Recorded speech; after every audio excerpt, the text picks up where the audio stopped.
में स्वागत है।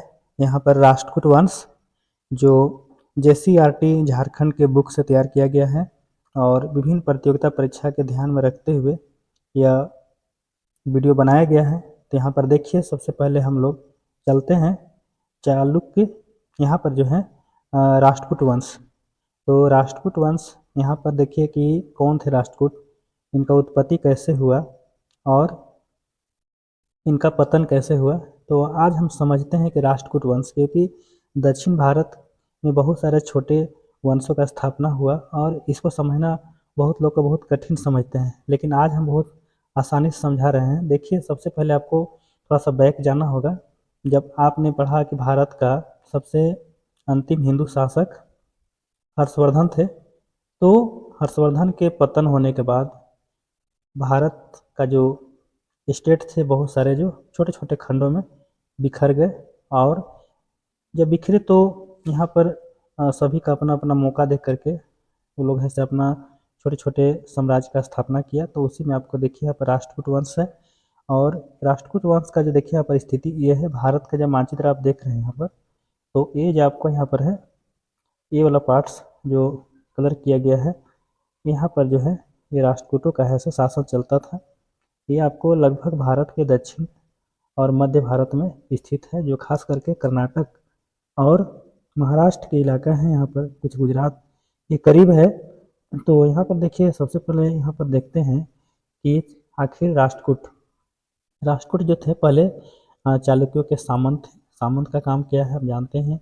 बहुत सारे जो राजा के पास आय व्यय या बहुत तरह के ज़मीन का जो मालिक होते हैं, जो एक दूसरे को हेरा फेरी करते हैं, तो सारे सामंतों के हाथों में था। तो अब जब देखिए धीरे धीरे जब हैसे यहाँ पर चालुक्यों ने ऐसे कमज़ोर हो गया, जब कमज़ोर हुआ तो इसका फायदा उठा करके लोगों ने स्वतंत्र सत्ता का स्थापना किया।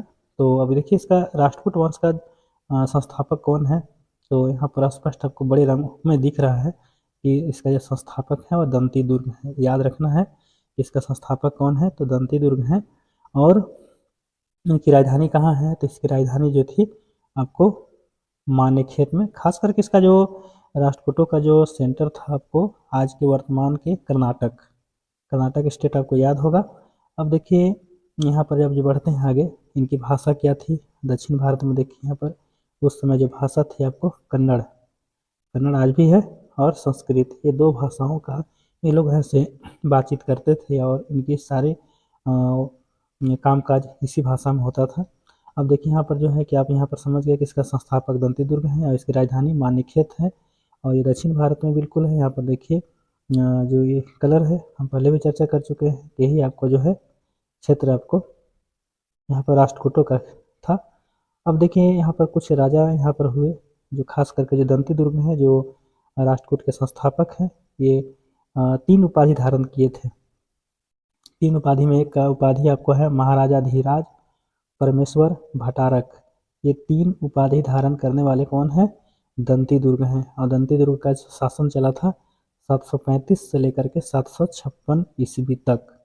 तो इसी बीच में इन्होंने ऐसे इस तरह की उपाधि धारण किया था। और आप सभी जानते हैं कि इतिहास में बहुत सारे राजाओं को पहले भी उपाधि धारण करने का एक परंपरा चली थी। उपाधि धारण करने से क्या होता है कि अपने आप में वे एक अलग साबित करना चाहते हैं। तो चलिए अब यहाँ पर आगे चलते हैं। यहाँ पर कि इनका जो धर्म था, ये आपको हिंदू जैन और बौद्ध, ये तीनों धर्म को सम्मान करते थे। तीनों धर्म इसे राजतंत्र माना जाता था। और इसका ऐसे हम कला संस्कृति क्षेत्र में जब आगे पढ़ेंगे तो हम खुद देखेंगे कि जो एलोरा एलिफेंटा जो गुफा है वहाँ पर इन्हें ये लोग वर्क किया है। तो चलिए आगे हम बढ़ते हैं। तो यहाँ पर देखिए कि इसका जो वास्तुकला है आपको प्रमुख वास्तुकला कौन कौन है, तो एलोरा कैलाश मंदिर, जो एलोरा में जो कैलाश मंदिर बना है, जो शंकर जी का मूर्ति बना है, इसके बनाने वाला कौन है, कृष्ण प्रथम। कई प्रतियोगिता परीक्षा में ये आ चुका है, हमेशा आता है कि एलोरा कैलाश मंदिर का निर्माता कौन है, किसके शासनकाल में बना है। यहाँ पर राष्ट्रकूटों के आपको कृष्ण प्रथम थे, जिनके शासनकाल में एलोरा कैलाश मंदिर को बनाया गया है, जहाँ पर ये शिव का मंदिर है। चलिए आगे हम लोग बढ़ते हैं। यहाँ पर है कि राष्ट्रकूटों ने कला संस्कृति का महत्वपूर्ण योगदान दिया है। विशेष रूप से खास करके जो एलोरा और एलिफेंटा में रॉक कट गुफा मंदिर का निर्माण किया गया है, इन्हीं के शासनकाल में हुआ है। देखिए रॉक कट मंदिर क्या होता था, देखिए यहाँ पर थोड़ा सा दिया है, धुंधला हल्का दिख रहा है, लेकिन आप इतना ही समझ आए कि पत्थर के काट करके मंदिर बनाया गया है। देखिए पत्थर विशाल चट्टान है, चट्टान को काट काट करके उसको मंदिर का रूप दिया गया है। यहाँ पर आपको स्पष्ट पता चल जा रहा है, तो आप समझ ही गए होंगे कि रॉक कट जो मंदिर है वो क्या है। अब देखिए यहाँ पर प्रमुख शासक हैं, प्रमुख शासक के बारे में थोड़ा हम चर्चा करेंगे कि जैसे दंती दुर्ग हैं, ये राष्ट्रकूट वंश के संस्थापक हैं। राष्ट्रकूट वंश के क्या है, संस्थापक, जो हम पहले जान चुके हैं, कृष्ण प्रथम, जिसको हम लोग पढ़े अभी कि यहाँ पर जो है से देखिए दंती दुर्ग के भतीजा है, भाई का लड़का है, जिन्होंने राष्ट्रकूट साम्राज्य का विस्तार किया और बहुत दूर तक इसको योगदान है राष्ट्रकूट का विस्तार करने के लिए। और एक यहाँ पर शासक आपको गोविंद तृतीय हैं, जो प्रथम है, कृष्ण प्रथम के पोते हैं, जिन्होंने राष्ट्रकूट साम्राज्य के एक शक्तिशाली यहाँ पर ऐसे राज बनाते हैं। कौन? गोविंद तृतीय, जो कृष्ण प्रथम के पोता है। तो गोविंद तृतीय याद भी होगा आपको, सबसे शक्तिशाली शासक और साम्राज्य का विस्तार किया है।